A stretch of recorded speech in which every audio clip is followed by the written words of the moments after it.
עכשיו הוא. התחיל לשמור דיאטה. דוקטור, עזוב את הגזרים, בוא תסביר לחבר'ה מה הצטרף למוצרים שלנו, קבוצה יפה של חיפויים. הנה, אני כבר מצלם סרטון ככה מרפרף, ואז נפרט. פה מה אני רואה? תסביר, דוקטור. פה אנחנו רואים אוניברסלי משתנה. זה יכול להיות מחובר, זה יכול להתקרב אחד לשני, זה משתנה, בזה זה תלת מימד. שני סוגי פרופילים, או כל אחד לחול, יודעים לעשות, אין סוף צורות. הם יודעים להתחבר עם כל הפרופילים. פה יש לנו 4 או 4 פלוס הנפוץ, לא פחות חשוב, זה הזווית סגירת צד, זה הפיניש של כל המערכת. פה יש לנו אוניברסלי משתנה, 3, 4, 1.5, יודעים לדבר עם 4 פלוס 4.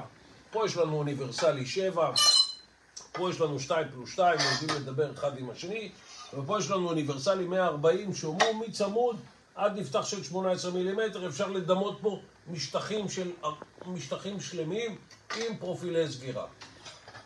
שחור נכנס בכל המערכות שלנו, אפשר להכניס אותו ככה, אפשר להכניס אותו בצורה כזאת, שהוא באותו מישור.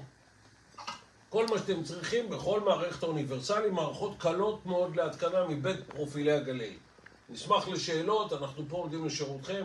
כל יום מ-8 עד 5. אז זה מסדר החיפויים שלנו, הנה הצגנו את זה על השולחן ככה שלכל אחד ידע, בגוונים של עץ וכל השאר. בהצלחה לכולם.